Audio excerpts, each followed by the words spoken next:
All right, so I'm gonna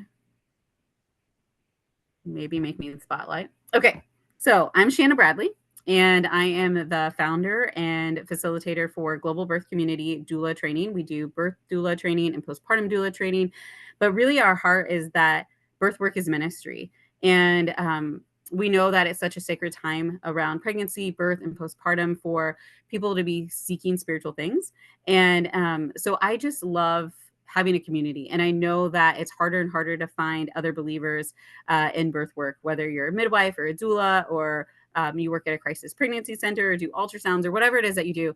And so this is just an hour to hear from somebody who is following what the Lord has showed them to do and be able to come around women in this season and see their work as ministry, not just work. And so, yeah, this is my friend Abigail, and we were introduced through a mutual ministry friend, and we kind of just hit it off. And I love her heart for teaching. I love her heart for just really getting the community involved and getting them educated, because education is so powerful. So she can tell you all about her, but yeah, Abigail, tell us a little bit about you and who you are, how you got here, where you're going, all the things. Thanks. Yeah. Right. So I'm Abigail. I work for Right to Life in Northeast Indiana, so the Fort Wayne area. And I've been working here for 10 years now. I'm our education coordinator. So when Shanna says my heart for teaching, that's kind of where that comes into play. My mother basically forbade me to become a teacher when I was in college. So it's kind of funny that that's sort of what I ended up doing anyways. Which just kind of shows you the Lord's plan. Like, you can't afford it. So I'm in our schools, I'm in our churches doing presentations. I host our radio program and podcast. It's called I Choose Life, News and Views. And I handle any of our like news inquiries, that kind of thing. But outside of that, just to kind of give you an idea of who I am, I'm married. I have a husband named Derek. He's very tall, which I love. I have two kids. I have a 3-year-old boy, Tommy, who's kind of a mix between the Hulk and the Minions. And then I have a 6-year-old Ruth, who is like your typical like fairy princess, little like prance around feminine girl. And we've had 2 miscarriages, Lily and Winterberry. Back in college, I majored in Spanish. So I'm rusty now because I don't use it as often as I would love to, but you know, it takes time to keep a language up if you're not in it every day. So it's kind of gotten rusty. And as Shanna kind of mentioned, I'd love to be a doula when I grow up. That'd be great.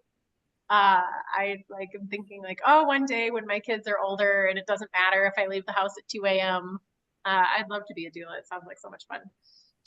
You Um, also had a doula, correct? I So had a doula, yeah. we get So it. my 2 miscarriages were early enough that I sort of did those on my own. My second one ended in a D&C. But my births, my births, Ruth, my oldest, was like a 46-hour labor, way too long in the hospital, ended up in a C-section. Um, and then Tom's birth was completely different. I went into the hospital, well, went into the doctor's office for a membrane sweep and a check. And she was like, oh, you're at 7.5 centimeters, and I think I can stretch you to 8. And I was having contractions and not feeling them. And she was like, okay, well, what are you going to do when you go home? And I was like, I'm going to take a walk. I'm going to take a nap. I'm going to have some lunch. And then they called me on the way home and they were like, you should come into the hospital instead. Thanks. And I was like, okay, I'll be there at 2 o'clock after I've had lunch. So his birth, like it just kind of continued down that path of like just very different than Ruth's. And I had a doula for that one. And so the whole thing was just very redemptive. And I had wanted a doula with my first, but my husband was like, no, I'm going to be your doula. And I was like, okay. And we went through the like hardcore birthing classes, and my husband does not make a great doula. Poor thing. Like, he wants to be a good doula, it's just not who he is. So yes, yay for doulas. I recommend them to my friends now because I'm like, your husband says he wants to be a doula, but he doesn't know anything about birth. So you should get a doula. Yeah.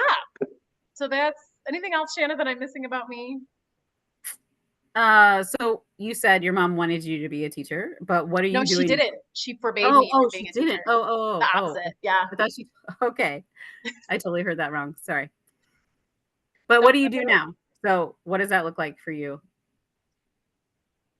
Yeah. So at Right to Life, I'm part-time. Um, I get to teach. I get to teach a lot of different things inside of the pro-life realm. And there's a lot So of what is things. Right to Life? Oh yeah. Because So we can do most of that. them are from all over. Yeah, okay, good. So, Right to Life is an organization that exists sort of on a national level, but then states have it, and then regions inside states have chapters. And our focus is sort of widespread, but the idea is defending innocent human life from conception to natural death. So the biggest issue people are familiar with is the abortion issue. We oppose abortion as a human rights injustice. But then other things come into play as well. So like adoption comes into play because of that. Foster care comes into play because of that. And then there's a whole host of other things like in vitro fertilization and surrogacy that we talk about and say, okay, what are the ethical issues going on here? What do these things mean? What do these technologies mean for the human person and for the dignity of the human person? Because really, ultimately, every issue that we deal with, so euthanasia is in there, suicide's in there, physician-assisted suicide, genocide, gendercide. I think those are the main ones. The base of it always is the human person being respected? And so there's a lot of digging through the science and the technology that's evolving, because oftentimes in our world, those things evolve faster than what ethical communities can come together and discuss them and come out with like, okay, these are the ethical processes, these are ethical thoughts behind this technology. Oftentimes science far outruns that. And so we end up doing a lot of ground game trying to help people understand like these technologies are available to you, but this is how it affects the human person, and no one is immune to that. And so that's sort of like if you're familiar with abortion and what's going on in the U.S. and other countries too, that's kind of that whiplash that you see. Like, okay, this already got set into motion, but now we're having the conversation about what that means for a person, and for a person we're having to act retroactively. So there's a lot of education to be done. Our organization also does a lot of political advocacy because we recognize that culture influences laws and laws influence culture. So it's a back and forth. We don't have the luxury to not be active in the political sphere. And then there's a lot of community activism involved too. So letting people know, like, look, your community cares about these issues. Take a deeper look at them and see what's really going on here. Yeah, so I do fetal development usually in the schools for little kids. So how babies grow in the womb.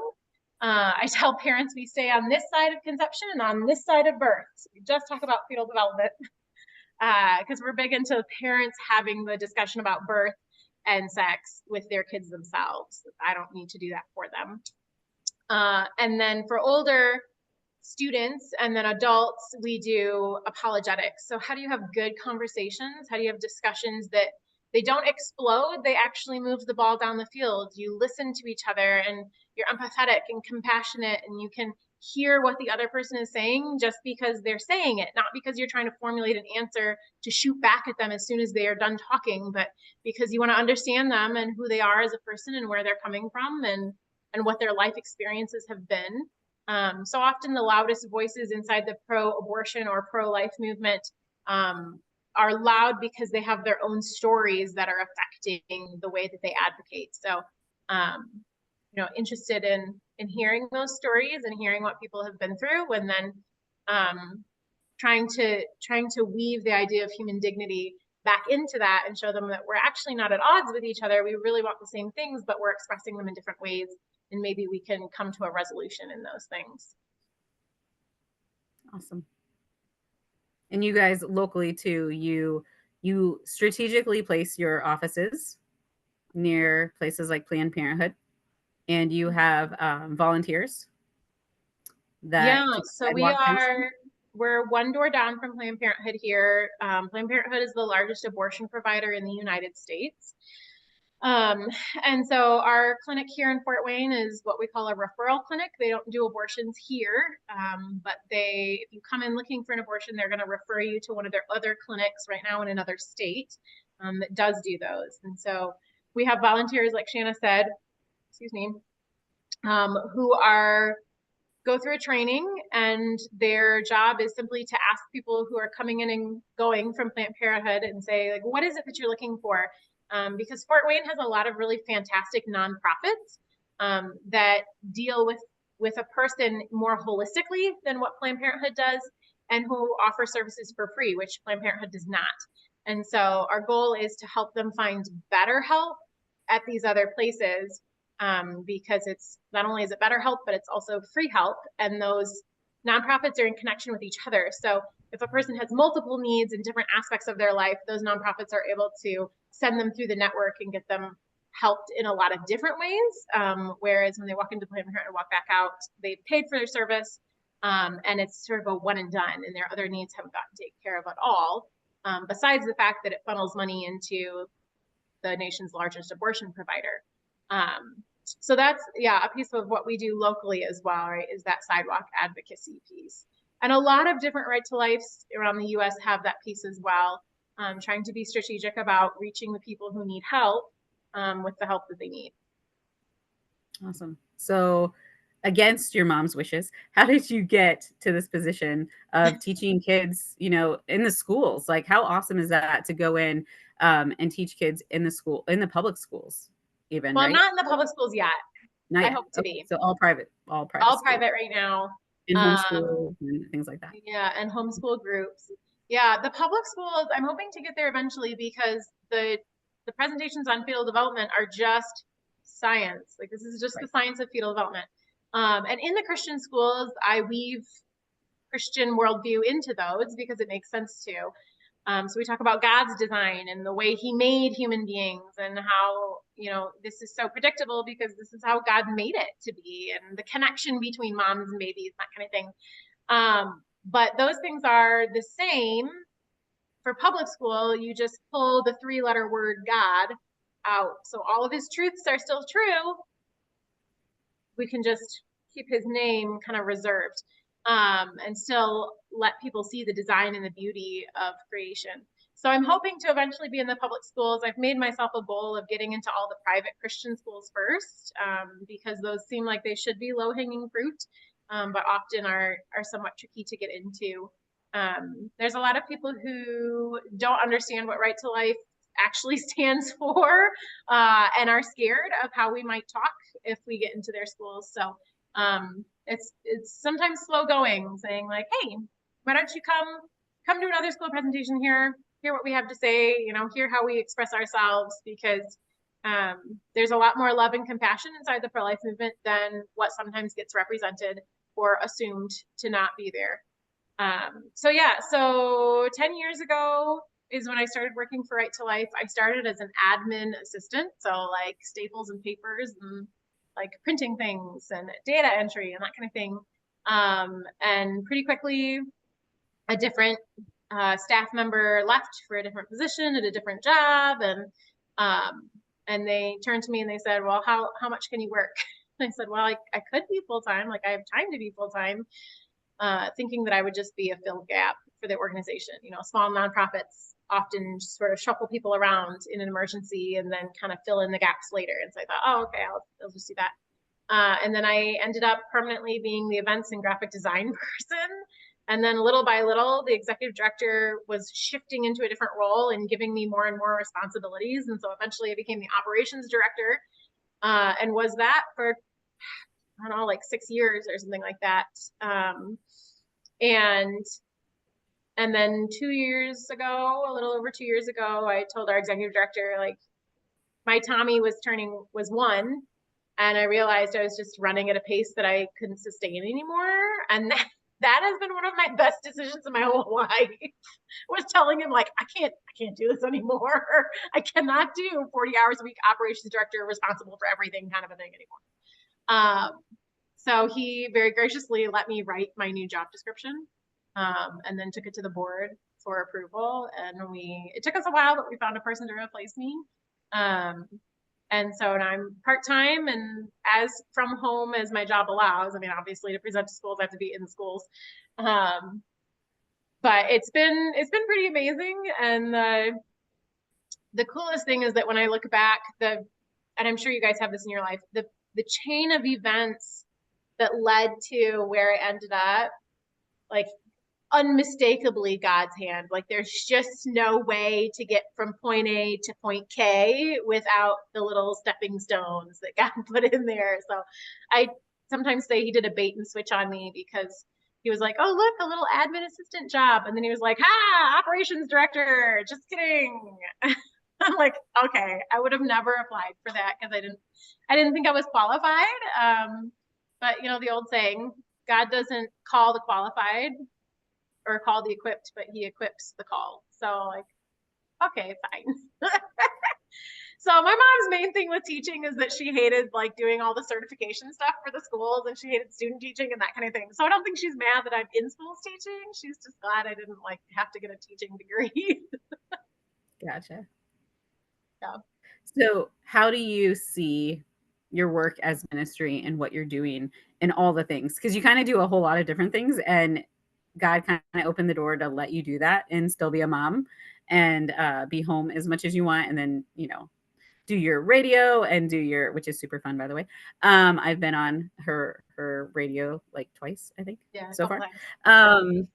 Yeah, it's so weird. It's so much better than this right here. But yeah, so being able to choose and pick all of those things, like how do you see that as ministry, and how do you integrate your faith into that? Yeah, one cool thing that I'll mention because it's not in my little notes I scribbled down here. But for both of my children, for the first year of their life, they came with me to work every single day. So I was working 40 hours that time, and they came with me to work. So they came with me to all my meetings. They came with me to my radio interviews, and I I tried to do a radio interview with Ruth, like strapped to my chest, and she was sleeping, but she was making all the like baby noises. So we kind of gave up on that. But one of the radio staff members was like, I will hold the baby for you. So I do a lot of relying on volunteer baby holders over the years.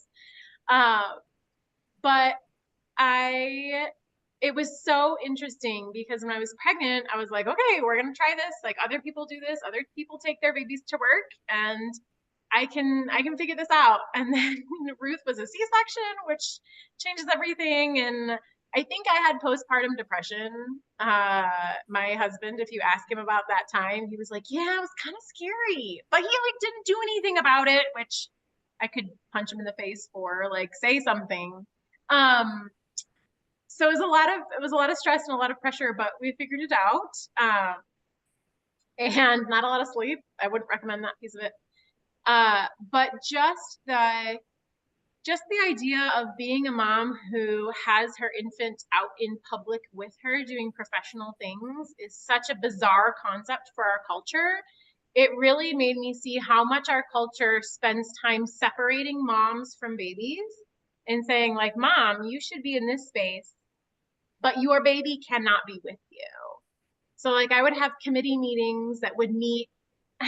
They used to meet at Chops in Fort Wayne, which is like a steakhouse, right? So super nice restaurant, and it's all these retired golfers that are sitting in there eating their like wedge salads and lobster tail and whatever.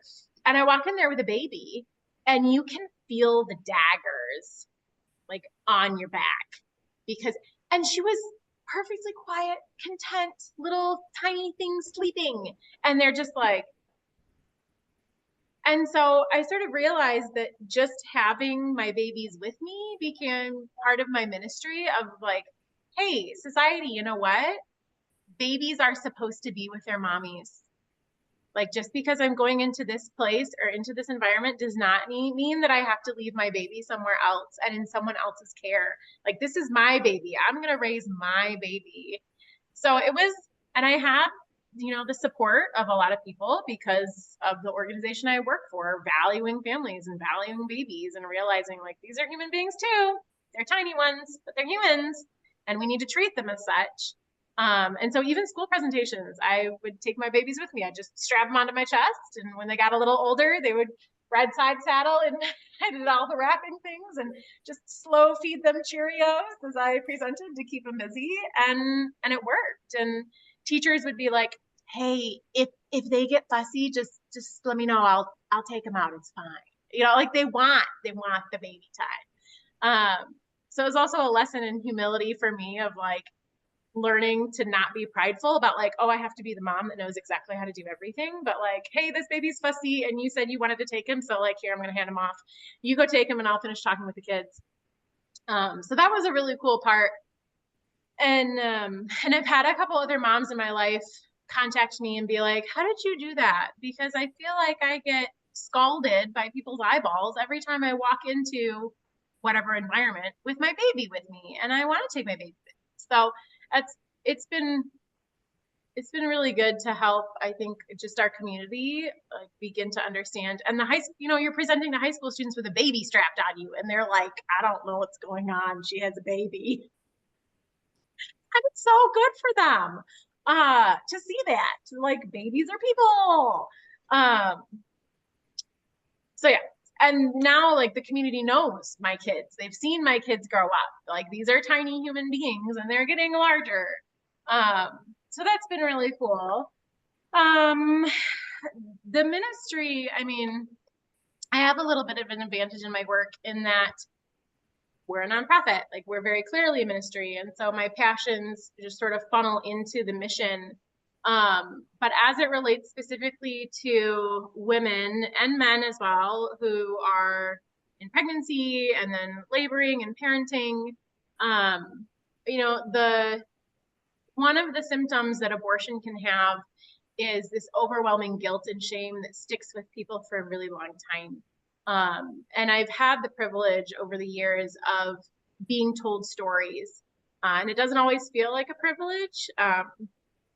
Can be really can be really hard to be a library for all of those stories. But they each have their own beauty to them, and allowing people to tell their story to someone who has heard it all before. I've heard it all. And so there's no surprises, and they feel that like, oh man, like what I had to say was horrible and it didn't even faze her. That's been an incredible piece of being who I am for this ministry too, because I go to all these conferences and I have the fetal models out, and that draws people out. They have abortion stories, they have miscarriage stories, they have stillbirthing stories, they have stories of their little people who were born with fetal anomalies and then died not long after birth. And so you begin to allow people to heal when they can tell you their story and when they feel heard and like, oh, this person actually gets it. This person realizes that I had a loss. I don't know if you guys have been through miscarriages or have helped women through miscarriages, but the abortion culture directly affects miscarriage culture, because in abortion, the main voices are saying, this isn't a human being, you can do whatever you want. And in miscarriage, the voice is, this was a human being and your loss is real. And those two are at odds with each other. And this voice is the truth. And so you have women who have been talked into an abortion by the culture that says, this is your easy way out. You can't do your future the way you want to. If you go through with this pregnancy, it'll never work. And they're persuaded by that, right? They're in a crisis situation. They feel like they're drowning. This seems like the easy way out. Sometimes other people are willing to pay for it. And then they feel the loss and they don't know how to deal with that. And so it just stays with them forever. And then heaven forbid later in their life, they miscarry, and then they're over on this side and it compounds it, because they can't seem to shake loose what went on during their abortion. And then miscarriage echoes it, but this wasn't a baby that they aborted, and this is a baby that they lost. And it just creates this really complex grief. And for the most part, our culture is unwilling and unequipped to deal with that. We don't do grief well. We don't do grief well as a culture at all. And so that darkness then that men and women are dealing with, that's unresolved and that the culture would much rather just ignore because they don't know how to deal with it, or they say like, oh, you should be over that by now. I lost a human being.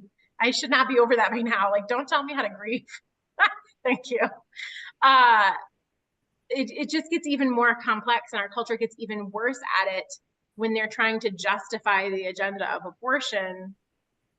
And it causes all sorts of other issues, right? So people who are trying to avoid grief, people who are in denial, they people who are actively pulling the wool over their own eyes have trouble doing things like having steady relationships or showing emotional intimacy with people who are close to them, holding down a job, not abusing drugs or alcohol, not self-harming.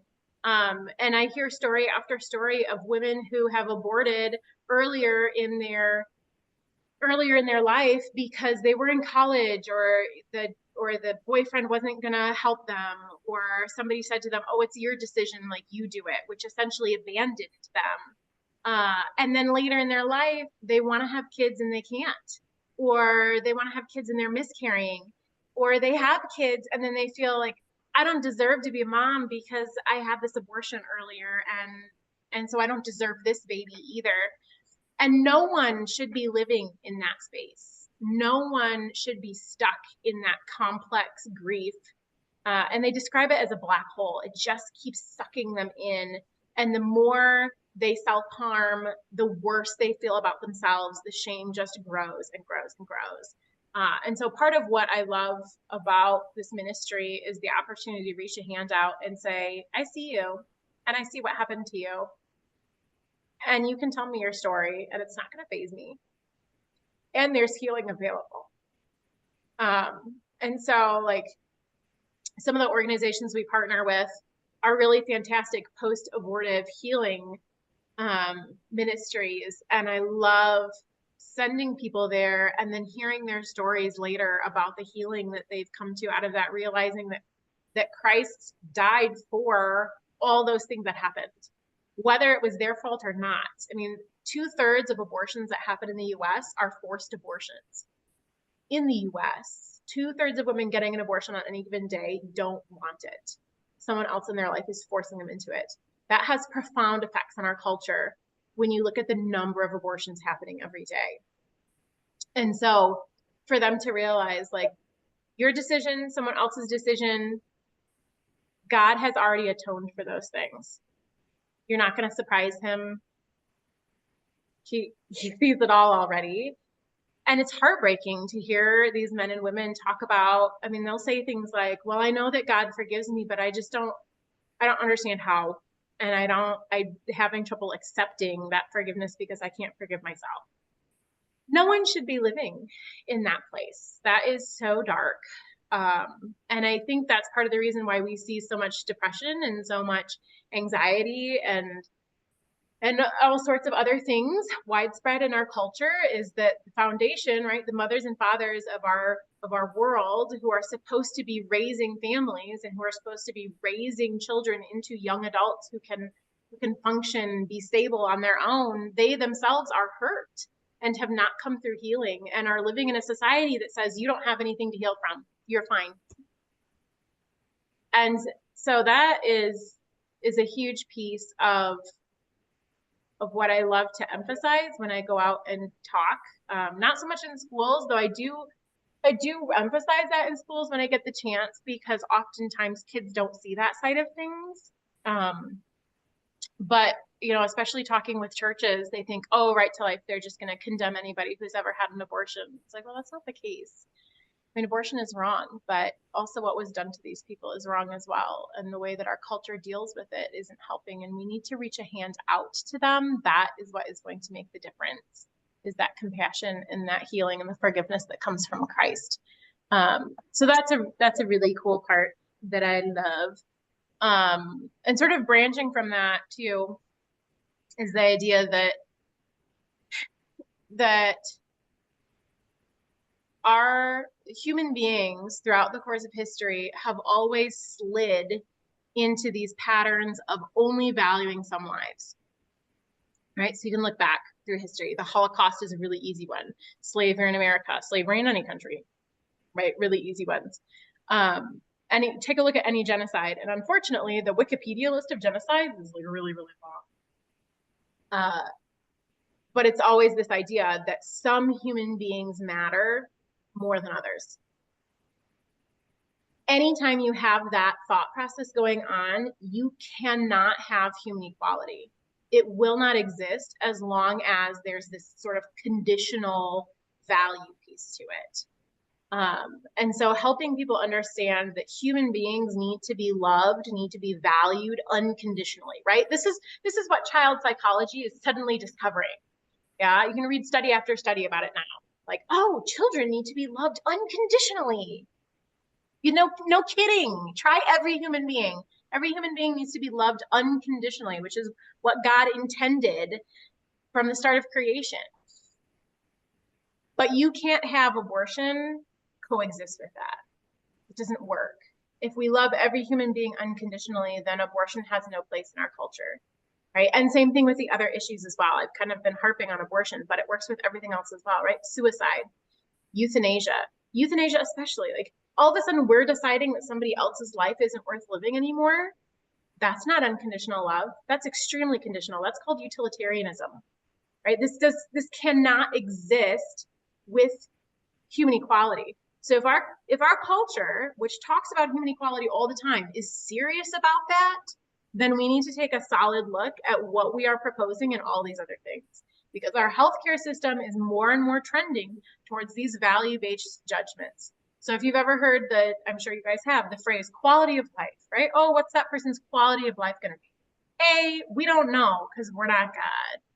B, it doesn't matter because we're not going to kill someone because we think they're going to have a lower quality of life. That's not unconditional love. That is not human equality. If we think somebody's going to have a lower quality of life, then our job should be to find ways to raise that quality, not just eliminate the person that we think is going to have a lower quality. And so it's that kind of logic that our ministry hopes to convey to people in a way that's compassionate. Now, sometimes I get a little fired up and passionate about stuff, and my adrenaline goes through the roof, and I have to okay, simmer abs, simmer. but that's the message, right? This is what people are being fed, is this idea that some human beings matter more than others, and that magically you can also have human equality, and it's just not the case. The two are inextricably opposed to each other. There's my soapbox. I love something that you said that I feel like no one has said before, as far as like part of their ministry, even though I feel like it is a thread throughout everyone's, but I just feel like you said it so clearly. And that is, I feel like a ministry in itself for you can just be listening and not being surprised, because we're just not vulnerable with people, or we don't want to be, you know, and and that is like you said, the deepest, darkest. Yeah. And there's so much shame and guilt that we put on that. And so even working with women in whatever capacity, especially women, to be able to just listen without judgment is a ministry in itself that you are offering. And I'm sure that takes some prayer of like, God, help my face to align, and yeah, and not show necessarily, you know, and help me to be with her in this moment, so that she can start that healing process. So yeah, listening and education are, I know, two big things that you do, usually on different ones, more preventative, ones post. Yeah. Well, and it's, you know, the cool thing about talking to high school students is that you get a chance to, if they want to, they stick around after class. And you get stories there too. And you get girls, man, the number of girls I get who are asking me about like, okay, well, my mom has, you know, PCOS or, you know, whatever else. And I'm concerned that I have that and I don't know what to do. And my doctor put me on birth control. And they already have this sense that it's just covering things up. And so like even at the high school age, you get these kids, or you have kids who have been adopted and they're wrestling with something, or you know, their birth mother has found them and they're wrestling with things. And so it's really cool. But to Shanna's point, the listening and not being surprised and being vulnerable. I don't know how familiar you guys are with Celebrate Recovery. Yeah, Christina's like, yeah, man. Yeah, it's Celebrate really Recovery. good. It was our church's like biggest ministry. Like Yeah, it's really awesome. it is awesome. If you're not familiar with it, find a church near you that does Celebrate Recovery and go for at least a month. Um, so they say hurts, habits, and hangups is what they work on. All right. Now, find me someone who doesn't have one of those. Right. But I've been learning a lot about vulnerability from Celebrate Recovery. I've been going for a year now. If you're familiar with it, I just actually got my 1 year coin on Yay. Monday. Is today Tuesday? That was last night. I got my 1 year coin last night. Yay. Yeah. So I'm in recovery for my own stuff. But it is such a lesson in listening with open hands, where you just take the person's story as it is. And there's a lot of people in there who have abortions in their past, and most of them still won't talk about them, even though they're in this really, really, really safe place with people who will just absolutely smother them in love. They still won't talk about it. And then one person talks about it, and then you start to get this little ripple because one person was willing to be open and vulnerable, and everybody else got to see the reaction of love. And then now, okay, now I guess I'll talk about it, and I'm just going to mention it in this just tiny little, and oh, okay, I guess it's safe. So it is. I mean, our reactions they do a lot. And I love Celebrate Recovery for what they do for the vulnerability and the openness of the culture of a church that they're in. I really wish that my home church would start one, because I'm going to a different church, and I'm like, oh, my Bible study group at my current church, like, I feel like we don't talk about anything because like nobody's talking about their life issues. I feel like you meet the coolest people at Celebration Recovery too. And like the people who are usually running it in your church are really, well, at least in my experience, are like the most down to earth people in the church are usually like volunteering for it and like working with people through it. So Yeah. yeah. Yeah. I have a friend who I'm trying to convince to come, and she's like, well, I'm an introvert and I don't really want to tell everybody my problems. And I'm like, I'm an extrovert, but did you think I wanted to tell everybody my problems? Like, who wants to Right. talk about their problems? But you realize, like, wait a minute, these people, like, they don't even flinch. I mean, you tell them anything and they don't flinch. They've heard it all. It's just, yeah, it's phenomenal. So find a Celebrate Recovery and go for like a month, and then go for the rest of your life because it's good for you. You Yeah. said What else? you said that you guys give resources to send people, you refer them to people to help with the healing process. Is that something that's specific to our area where it's like, the small organization, or are there more organizations like Celebrate Recovery that can be found everywhere, or what are we searching for to find that locally for us? Yeah.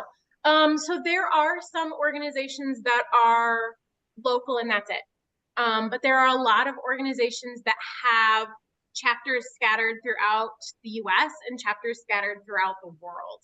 And the more the internet connects people, the more it's easy to access those things from across the world. So for instance, Deeper Still. So we have a Deeper Still of Northeast Indiana, but there's Deeper Stills in other states as well. And it's a highly effective healing ministry for people who are post-abortive, not just women, but men, and then also like their parents, because the ripple, right? The ripple of abortion travels through the generations. But they have people access their podcasts and their chat groups and everything from different countries. And so And sometimes they do live events or retreats, right? Is that they do them? what? Live events and Yeah, they retreats? do. So their main ministry impact is by doing these 2-day retreats that are super in depth. So they say God can go really deep if you give him some time for it, right? So we're going to dedicate 2 days to this and watch. And with Deeper Still, it's incredible. It's story after story of people, they don't want to go. They're like dragging their nails through the dirt as someone's like hauling them over to, they're like, I don't want to go. They talk about like almost turning the car around while they're driving to the retreat location. It's consistent. And you can see Satan's hand in that. Like, oh, you don't need recovery. Oh, you're already healed. Oh, you're fine. These people don't know you. They don't know your story. And then they come out the other side and their testimonies are absolutely incredible about how it changed the trajectory of their life, about how they had all of this unresolved anger and their relationships were falling apart and all this. And then they realized, like, wait a minute, this is the abortion. And that 2 days of healing sets them on a completely different path for the entire rest of their life. The testimonies are incredible. Like, you want to donate your entire life savings to them. And so, yeah, so they do these retreats, but then they have other pieces of their ministry too that are easy to access from anywhere. Silent No More is a really good ministry too that's post-abortive. So it's men and women saying, I'm not gonna be silent anymore about what happened to me and what it did to me. And so that's another one that's mostly online based as far as international stuff goes. And then locally, chapters have things that they do, events that they host or groups that they host and that kind of thing. Within church denominations, like the Catholic Church, widespread throughout the US and throughout the world, has ministries, and they're pretty consistent. So if you are in a state and they have a Rachel's Vineyard and you go to a different state, they're probably going to have a Rachel's Vineyard too. And if not, you can help them start one because everybody needs it. Same thing with Celebrate Recovery. Those are all over the place. And if there's not one where you are, start one because the pattern's already there. You just got to implement it. So yeah, there's lots to be had. And it's really interesting to see when we're talking post-abortion recovery, the only recovery programs that have proven to be effective are Christian ones that are Christ redemption based. It is the only thing that actually heals people, which makes so much sense, but I think is absolutely baffling to our culture. They probably call it intolerant. Oh, only Christians. Yeah, because Christ is the only one that can actually fix that. Because abortion is permanent and irreversible, but it's a decision made in a time of crisis, and Christ is the only one who can lift thought off of someone and say, you're forgiven and I have your baby. So look for Christian ones because they're the only ones that work. Do you have anything on the flip side of that? Like, what is most helpful preventive wise? Is there a certain kind of education? Is there a certain age? Is there a specific kind of support? Like, how do we help to prevent and educate to begin with? Yeah, so this is what I do. I start little. I start with little kids. So most schools, I do their third graders. Some schools come in and they have me do their entire school in 1 year for presentations. But my goal with starting little, and third grade in some ways isn't little enough, but it's really a prime age, I feel like, for teaching fetal development. They can grasp it really well, and they're curious and they want to know, and they're just like, their world explodes when you talk about what babies are doing in the womb. But the goal of that is to emphasize God's design of the human person and to foster awe of that creation. So the more that we do that, and I don't have them in here, we have fetal models that we bring with us. So they're anatomically correct. And I have 7 weeks post-fertilization, 8, 9, 10 weeks, 12, 16, 22, 26, right? So they get pretty big. I mean, the 26-week one that's a 2-pound baby. So anatomically correct, they're weighted correctly for how old they are. And they're pliable. They have the texture to them that you really get the sense of like, oh, this is what I was like. And so when you pass those around to kids and when you show them images, so I show them ultrasound images so they can start to like piece together like, oh, there's the baby. But I also show them photographs of babies who have been miscarried. I show them photographs that they've like imaging that they've done in the womb. And they start to get a sense of like, wow, that's a person in there. Like this is a human being, and this is how we develop. And it strikes a sense of awe in them. It's really incredible. And so our goal is that later in life, those things stick with them in some way, shape, or form. They might not remember the particulars of when different things happen, but they'll remember holding that fetal model. That's something that they don't forget. They're And not for going the to little forget that kids, that's a real person. No one's going to tell them later because they remember. I knew the truth exactly. then, and that Yeah. sticks with me. Yeah. So when the culture, if the culture later tries to tell them like, oh, it doesn't matter, they're like, well, now wait a minute. That, I think you're missing something here. And the beauty of it is that science backs all this up. Like Right. science says this is a human being from the moment of conception. You have a new individual that's now developing along their own trajectory. They are self-directed. And so you teach the kids that, and that makes sense to them. Little kids instinctively know that babies are worth protecting.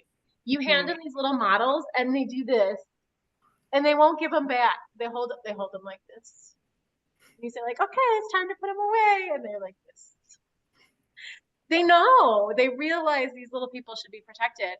And so when you foster that, what they already instinctively know, that grows stronger, right? And then in a way you're inoculating them against a culture that says, meh, do whatever you want.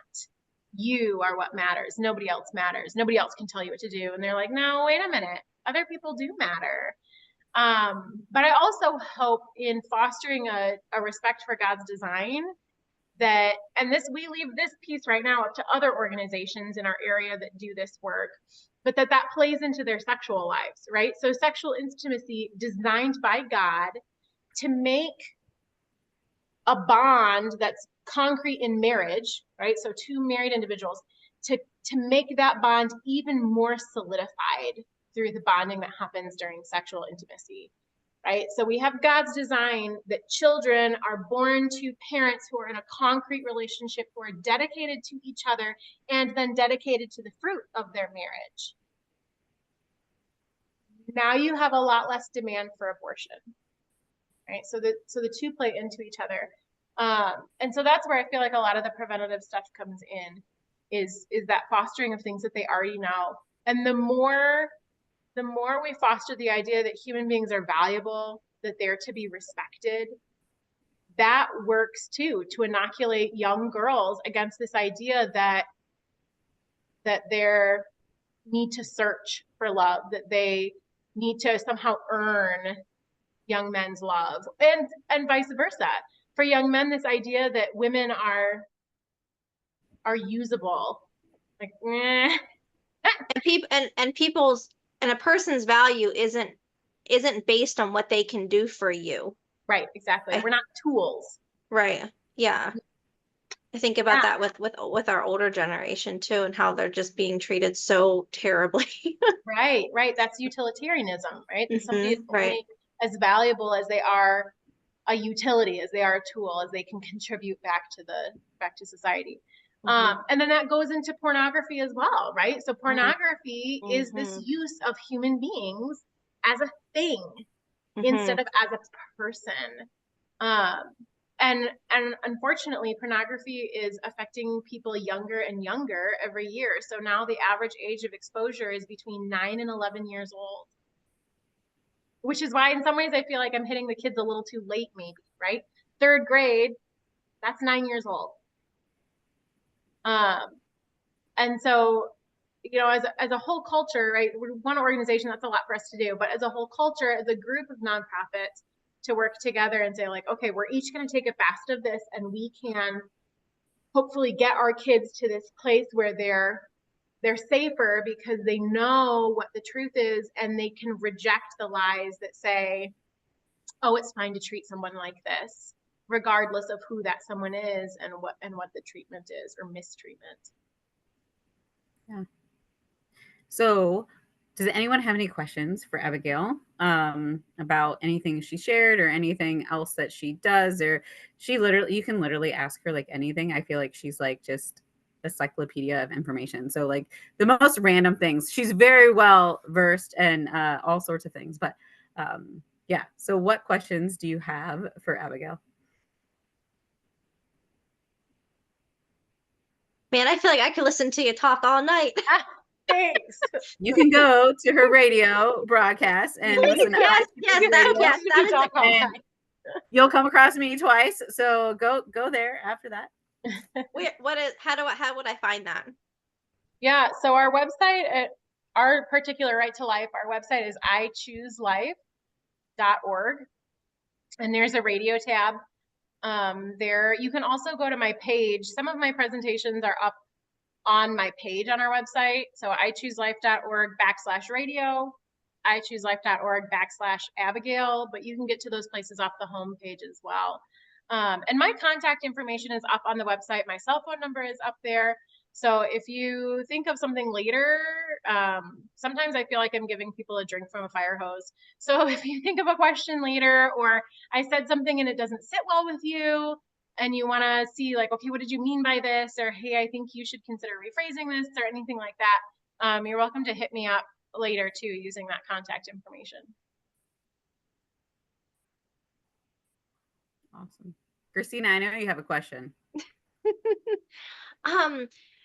She always breaks the ice. I feel like at my age group at this point, I am meeting more and more women who have had abortions when they were teenagers.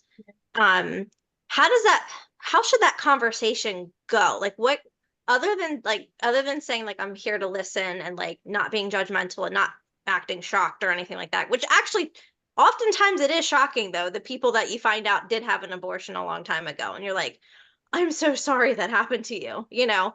And that's a great response. Okay. That's a great response. I'm so sorry that happened to you. Mm-hmm. Okay.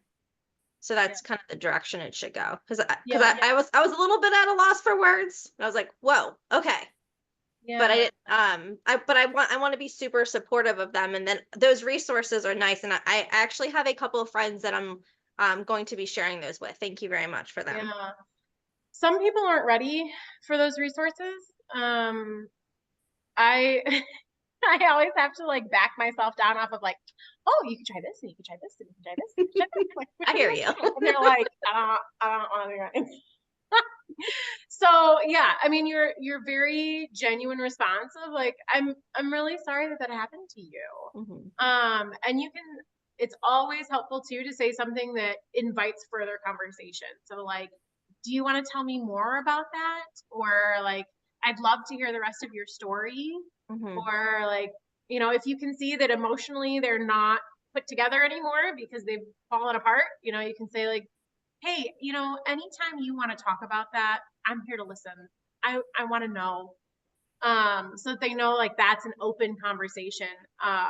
Sometimes they end up feeling like once they've told someone something once, they can't ever say anything about that again, or they're like boring you to death or revisiting it too much or whatever. Or like if you hear them apologizing for it, like, I know I've already talked to you about this, but you know, just reassuring them like anytime you want to talk about that, I'm here to listen, because that is a major thing that happened to you in your life.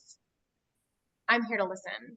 Mm-hmm. And you can mention to them too, like, I know some groups that are here for people who have been through what you've been through. So if you wanted to find those people and connect with them, I know some organizations when you're ready. That kind of an invitation. So they know you're there for them. They know that you have resources. They know that as soon as they say something to you, you'll send them to them, but you're not barraging them with information at a point where they're emotionally vulnerable and probably unable to compute anything that you're saying to them as far as information goes. And for some people, I mean, I've had people share their abortion story with me, and it happened 65 years ago, and I was the first person they ever told. Mm. That person is not ready for me to say, hey, how about some healing? Even though that's what they desperately need, right? They desperately need that healing, but you can't always put that forward. Now, some people are ready for it.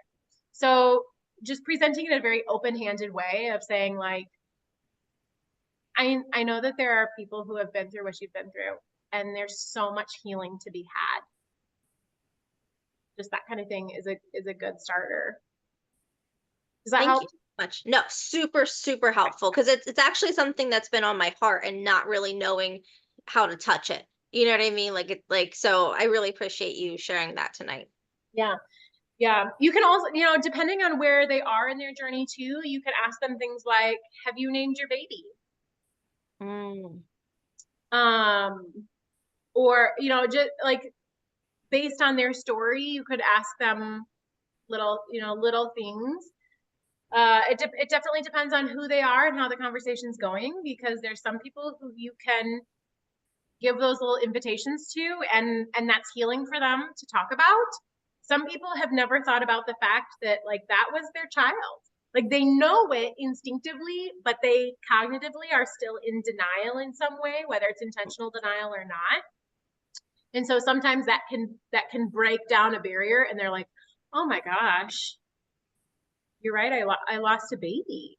And so realizing them having that realization at your question can also make you a safe person, because you have offered that to them. You have offered them the piece of like, this was a baby, and I recognize that. And that's maybe something that they've never heard from someone before, is that recognition of the loss. Wow. Yeah, it's rough. It's totally rough. Anything else I can help with? Or here? I mean, yeah, if you've got something to share with me, like I said, I love hearing stories or feedback or whatever. I have more. I'm sorry. Go ahead. I appreciate what you're doing, and especially in working with children, because our society they do such a terrible job at showing like that we all have the spark of the divine, and the person next to you is just as important to God as you are. Yeah. Like at Sunday school, I would teach little kids, and the character quality is respect, and I had to come up with a definition of respect, and it's treating other people as if they're just as important to God as you are. Yeah. And I think a lot about our older people, and even in like extended family, the way that they treat their older people is just so sad. Yeah. And I just really hope that we do a better job with the next generation, because we're going to be old one day. We want to be well taken care of, and we want to show them that it's important to take care of people, even when they're past the time that they are taking care of you. Yeah.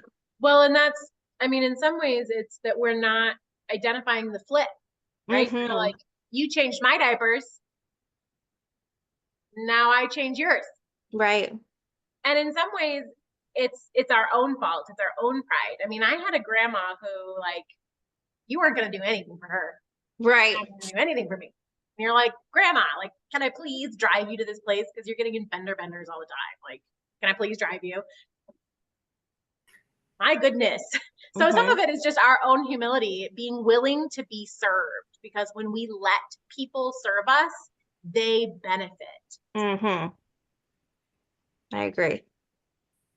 So Yeah. you're doing, I appreciate the work that you're doing, and I feel like we really got to get this next generation's hearts in the right place.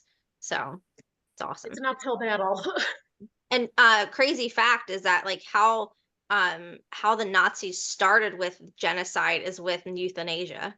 Like it was the little dangling appeal of like, oh, you get a way out. Like your life is really hard. You're really sick. You're not, or this person isn't as developed as these other people. So we should probably euthanize them. Like that is literally how it started.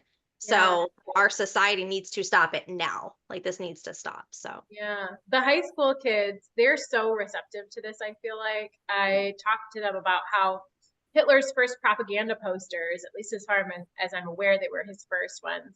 It had a picture of a guy in a wheelchair, and it said, "A life unworthy of life." Wow. mm, Like that is quite the thing to say to someone's face. And yet our culture does say that to people. I mean, still in Indiana, so Indiana has a pretty strict abortion ban on the books right now. But still, if a child has a lethal fetal anomaly, right? So they're diagnosed with something in the womb that the doctor feels is lethal, and that's a very broad brush that they use right there, you can abort them. You are literally saying that I'm looking at this person and I'm saying their life's not worth it. And so to ask the kids, like, is that the kind of country you want to live in? Is that the kind of culture you want to have? And they're receptive to that because they realize, like, that's a horrible idea. Right. We already did this as a world and it was terrible. Mm-hmm. So in some ways, I do have a lot of hope for them. As much as we can present them history and show them the relevance of it. Like, look, we already did this. This is the same bigotry under a new mask. And the mask isn't even all that different. Yeah. I have a question, Abigail. Yeah. I would love to hear your thoughts from a pro-life perspective of surrogacy. Yeah, so this is a long conversation, a really, really long conversation. And I have podcasts on it. Okay. The basic of it is this. Okay, so forgive me for putting this in bullet point, but for our time constraints. Surrogacy these days virtually always starts with in vitro fertilization. In vitro fertilization is based on the commodification of human beings. It is manufacturing human beings as something to be bought and sold, not as a person with dignity who is an end in and of themselves. Okay, so the very basis of in vitro fertilization, regardless of the motivation for why people do it, right? Because plenty of couples go into IVF with good motivation, right? They want to build their family, they want children, they love the children that they have, right? So regardless of motivation, in vitro fertilization begins to strip the human being of their dignity because it turns them into a commodity to be bought, sold, manufactured, and discarded. Surrogacy starts with trouble then because it always relies on IVF these days. It has its own trouble though, in that from the very start, the surrogacy contracts are written with a complete disregard for the child's bonding to their biological mother. So doulas and midwives, you guys know, the maternal fetal bond, that is serious business. And when you break that bond, there is trauma. So when you write a contract and you pay for a child to be gestated by someone else, you are ignoring the effects of breaking that maternal fetal bond. And so in all of the transactional stuff that happens in surrogacy, the one person who is consistently disregarded is the child. And that is a problem with our culture. The same thing is true in IVF. The one person who's disregarded is the child, and they are asked to sacrifice for the desires of the adults in play. That is the root of the trouble there. And again, it's a much larger conversation, right? And our culture has widely accepted IVF and surrogacy. Even inside of pro-life circles, people are looking at IVF favorably. But when you break it down to the very barest bones of it, and you look ethically at what it does to the human person, we cannot accept it as something that a civilized culture should do to someone else. I think you did a really good job of that. Like shortening to your bullet point. Again, there's podcasts on it. If you want to email me, I can send you the link. The links, I should say. And there's also up on our website is I'm trying to turn into Oprah. I have a suggested reading list. It's the Abigail book list. And there's books and podcasts and organizations listed on there. And some of them are specifically dealing with in vitro fertilization and surrogacy, and they're really well written. I'm not a big fan of in vitro fertilization, and I've never known anyone who's done surrogacy, but I have known a number of women who've done embryo adoption, which I feel is very redemptive. of Yeah. IVF. Yeah. So embryo adoption, for those of you who aren't familiar with it, is the idea that in vitro fertilization often, most of the time, produces people, embryos, human embryos, and then freezes them. So they're cryogenically preserved in clinics all over the US.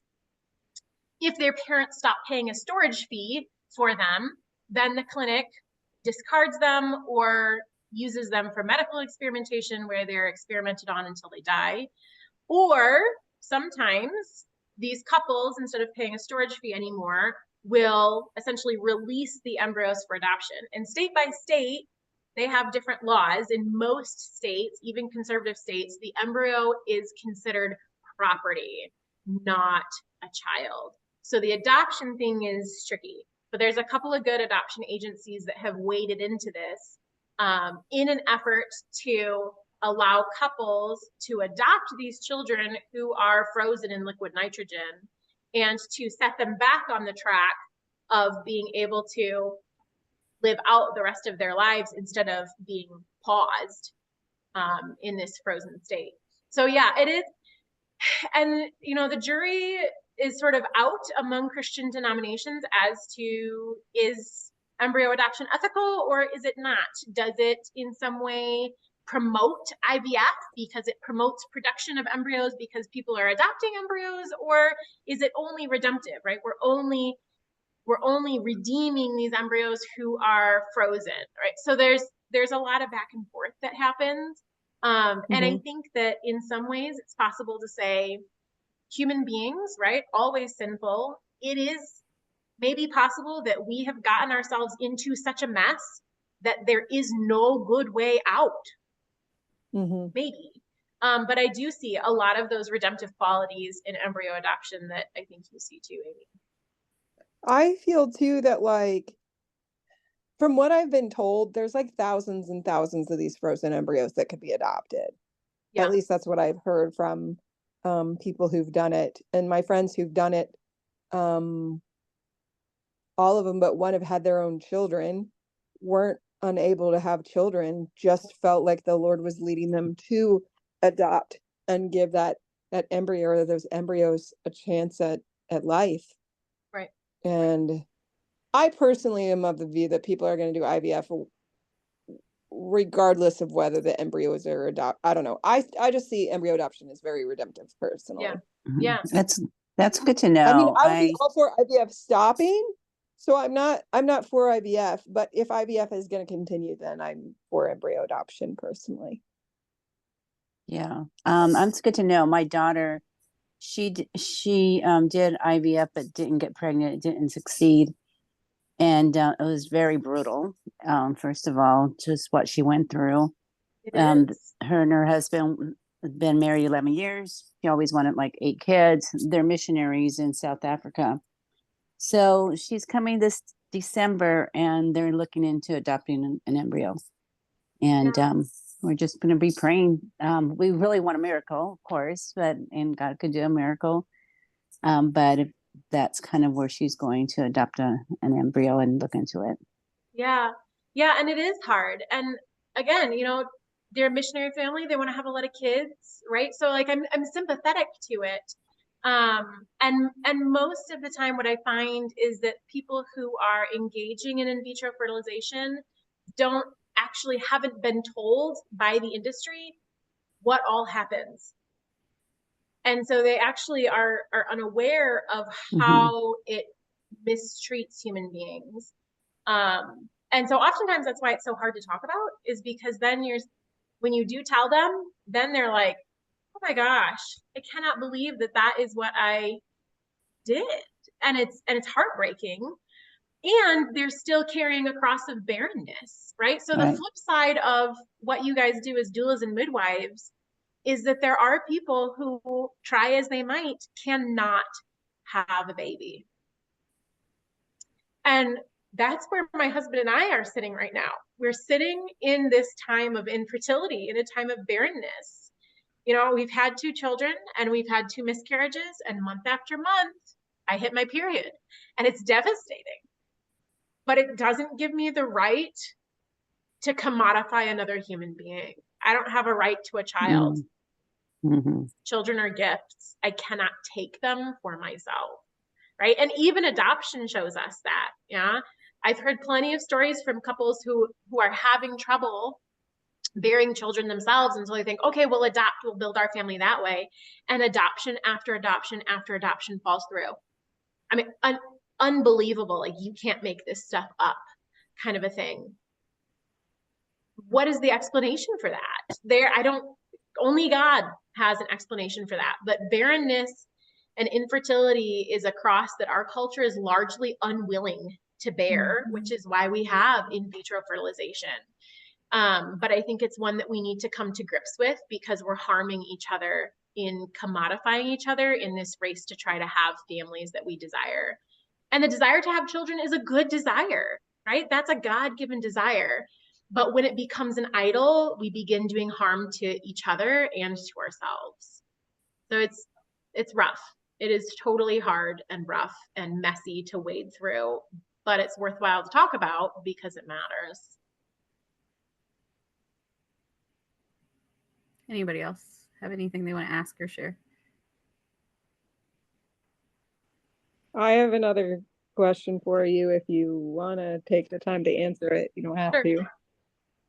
What's your pro-life view on, well, for example, one of the women I know who adopted an embryo, she's single, and I believe has a pro-life view and a view that a child with one parent is better. But I guess I know actually 4 women, she's the only one who's an embryo adoption. The other 3 have adopted children, all as single women, all as women who wanted to get married. Like, well, I don't, anyways, I'm just saying, like, my view on all of it is that it's better. Like, I've been in what would in other countries be called orphanages, but here in the US we call them residential facilities. But anyways, I've been in places and I've seen children who live in a facility and essentially an orphanage.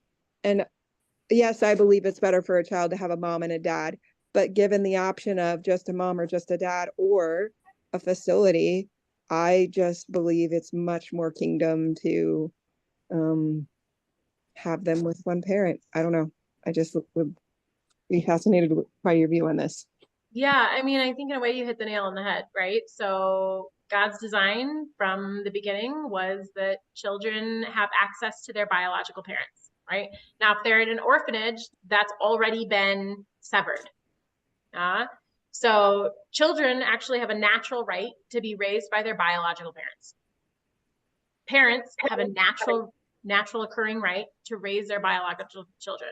When that's severed, then you go for the next best thing, right? So the next best thing is that we try to connect a child with parents. Yeah. So we need a dad and a mom because they contribute different things to the raising of that family, right? And study after study now is proving what people have known for generations, that if you're missing a mom or you're missing a dad, it's going to affect you. Yeah. So, right, the ideal, what's the ideal? The ideal is they have a mom and a dad. The ideal is that their mom and their dad are their biological mom and dad, but that doesn't always happen. And I think that this is maybe a shortcoming inside the Christian church, that if we supported adoption more, if we fiscally supported each other in adopting more, that we wouldn't even need to ask this question, right?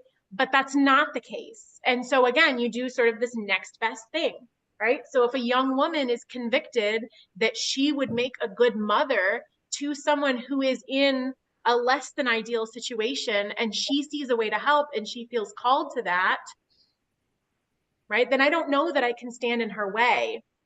Mm-hmm. I would heavily encourage her to find a good father figure to put into that child's life. Mm-hmm. Right? If she marries later, great. It better be a fantastic guy because she's already got a kid. Don't marry some Joe Schmo. But we see this too, right? With single moms who have good reason for being a single mom, that when we find a man to be that father figure and to teach those things that young ladies, right, girls need their fathers to teach them, or boys need their fathers to teach them, that you begin to fill that gap. It's not the same as the ideal, which is why the ideal is the ideal. Mhm. but it's the best that we can do in the circumstances. Yes, Are yeah. you guys familiar with Deborah in the Old Testament, the prophetess? Right? This feels like Deborah again, right? When the men won't step up, the women step up. It's not how it's supposed to be, but we live in a fallen world, right? And people Yep. are called to Yep. things. Yep. Yep. Yep. The amount of children out there in the foster system whose parental rights have been terminated, who have no one to care for them, it's just such a need. Yeah, it's And devastating. honestly, the church isn't stepping up enough, in my view.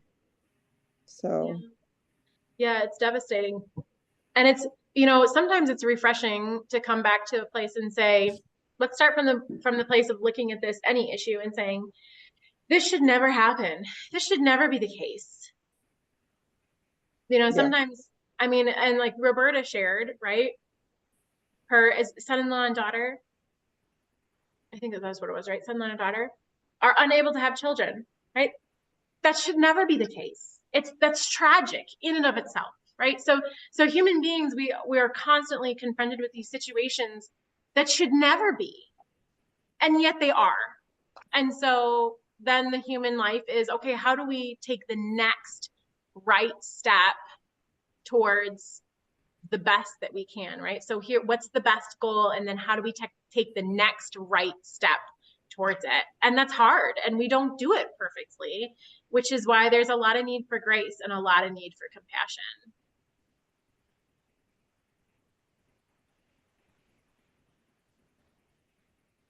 Well, Abby, thank you so much. I want to end in prayer for you and some of these other ladies and families. Do you have anything specific that we could be praying for you?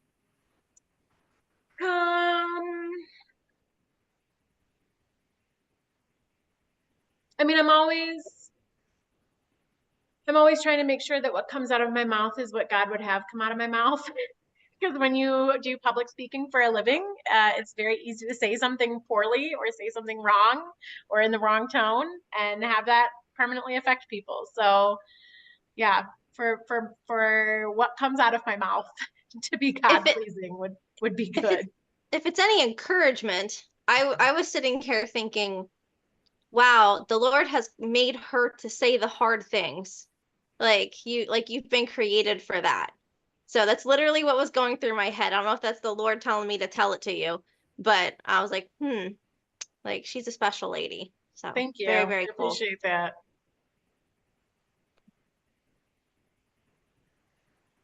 Well, I think that's a good prayer.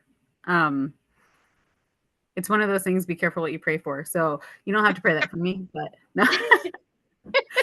I'm not as eloquent with my words as Abigail, but yeah, I could learn from that prayer too. But all right, let's pray. Dear Heavenly Father, I just thank you for this time to just speak about how precious life is and the gift of life that you bring forth, and only you can bring forth, Father. I just want to lift up Abigail and her family, and I just pray that you be with them as they continue to grow their family, that you just bless that situation and that they feel you in every aspect of that, whatever your will is in that, Lord.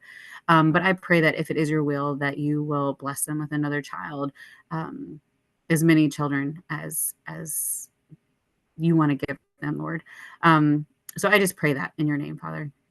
And I pray for her influence and her mouthpiece and her megaphone that you have given to her to be able to speak into the lives of young kids and teens and young adults and every age group, Father. I pray that you give her just the words from you, straight from you. And if these words are not from you, that you will close her mouth and that you will only speak the words that you want the people to hear through her, Lord.